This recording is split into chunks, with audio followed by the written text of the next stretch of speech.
Question for you. Are there secrets that only rich entrepreneurs know? And the answer is hell yeah. The second question is, do they keep those secrets hidden on purpose?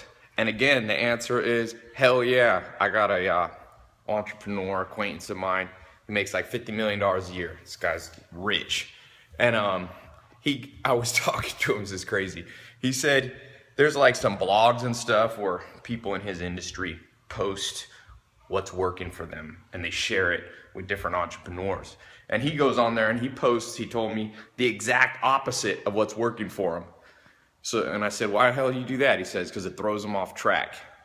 So he don't want any competitors, so he sure as heck is never sharing anything. But on the flip side, one of my mentors, Alan Nation, he told me, he said, Ty, go ahead and share everything you do, because most people are so cocky, they'll rarely copy you. Like Picasso said, good artists copy, great artists steal. So with that in mind, I share a lot of stuff here, free social media and stuff. But I'm gonna give you a few insider tips that only the richest of the rich entrepreneurs really understand. You might have heard some of them before, but in terms of actually doing them, it's very rare to find anybody except guys that I know that are doing 8 figures or beyond. So number one, at the end of the day, marketing trumps all. Steve Jobs and Apple ended up beating Microsoft in terms of largest market cap company, biggest company in the world now. How'd they do it?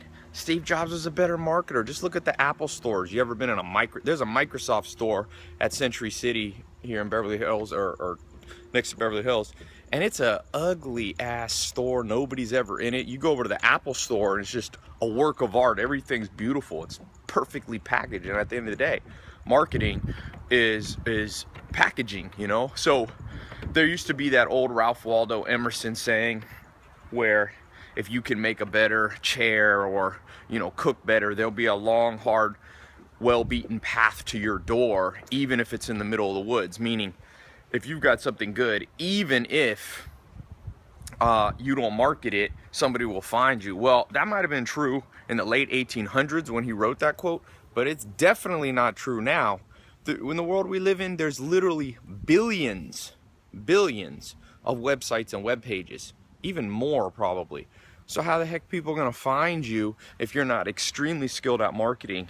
And when I say extremely skilled, I'm talking about the ability to have people that you don't know globally talking about you. That's how you know you've hit the pinnacle of marketing. And you see this whether it's in politics. You guys saw I got to interview Hillary Clinton. I'm not really a Hillary Clinton supporter, but I talked to her on books.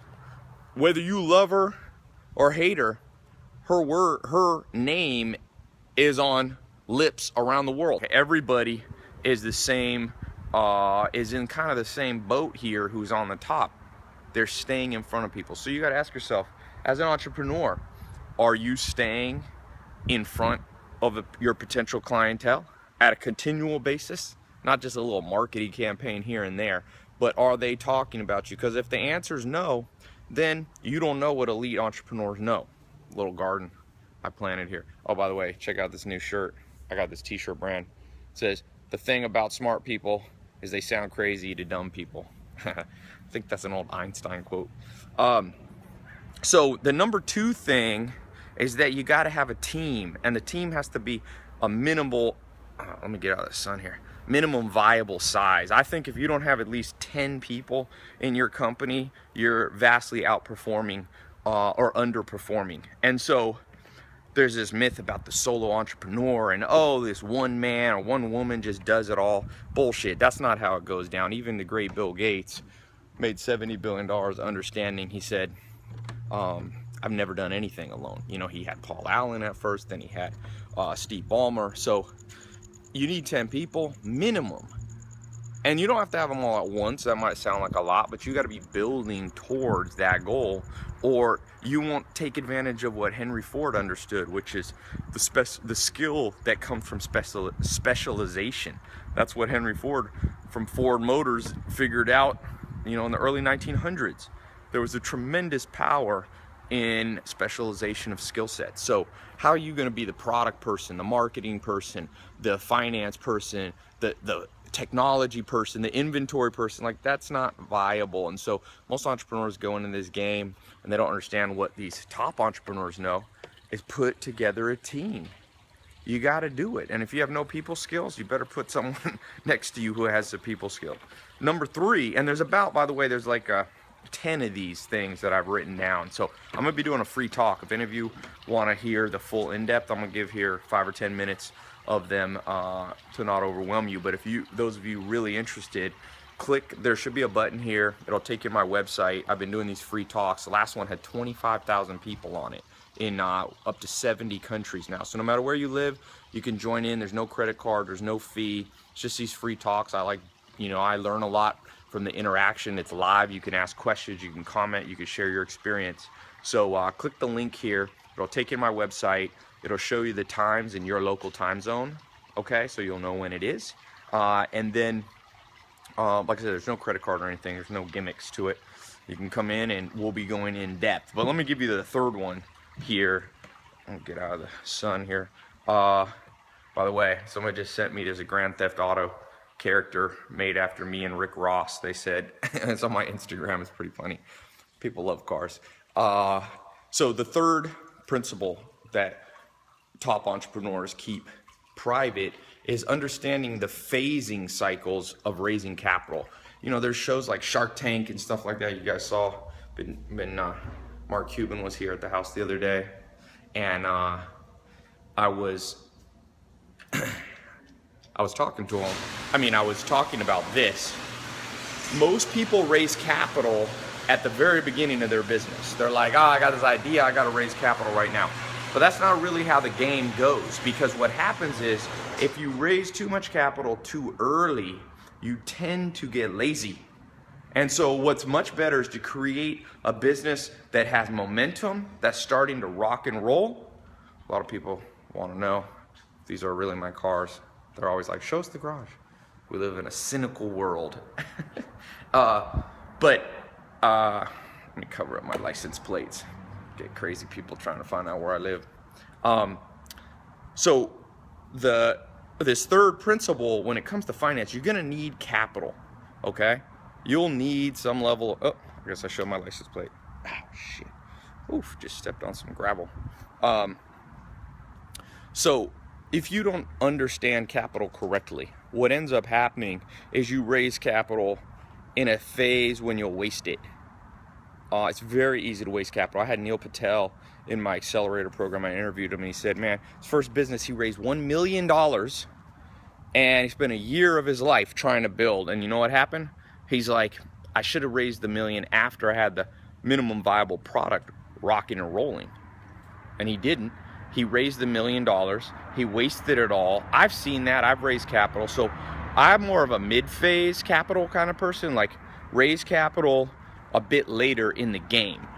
And elite entrepreneurs know that. There's a few exceptions. If you're in a super capital intensive business, you might need to have some level of capital up front on day one, but very rare that you need that. Or if you're a very experienced entrepreneur, then it makes sense to get capital up front because you've already proven it. You're not going to be lazy to capital, because most people, capital ends up slowing them down. So click the link on my site. I'm gonna be talking about these 10 secrets that only these elite entrepreneurs know, what I've learned from them.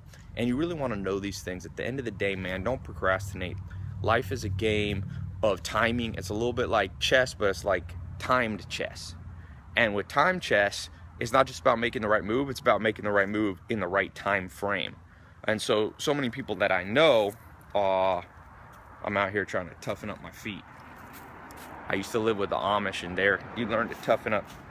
They don't wear shoes in the summer on the farm, so I've got my feet have gotten all tender, so I don't like to be too weak-willed, so that's why I'm walking around out here with no shoes.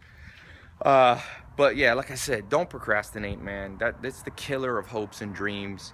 It's the killer of any motivation you might have intrinsically kind of waiting there. So gather knowledge, If this helps you, I hope it will. Listen to this again, but click the link. I'm gonna be going in depth on these live talks. They're pretty cool. They've grown. The first one I did had like 1,000 people. Now we're getting like 25,000 people on them. So it's kind of cool to watch, and a lot of people being helped, and more importantly, a lot of people seeing the potential that's out there. Because so many people, the reason they're not motivated, I read an interesting article on slavery. It's actually a book on slavery and what happens around the world whenever there's been slaves. It's not only because people go, why don't the slaves revolt? I was reading a book about the Incas in South America who were enslaved by the conquistadors. And, the question is, there's so many of them and so few of these Spanish conquistadors. And the reason that they do is because the reason that they acquiesce and they stay slaves is that the motivation gets sucked out of them because they don't see that maybe there's hope at the other end. There's gold at the other end of the rainbow. And so by coming on these talks, I think you'll also see that, man, it's a good world to live in right now. Like, there's 23-year-olds becoming billionaires. I just read about this woman who's 31, or I think 31, youngest female billionaire. Like, all these things you've heard about how bad the world is, that was from a long time ago. The world's not perfect. There's still a lot of pain and suffering, unfortunately. But I read an Arabian proverb this morning. It says, where there's health, there's hope.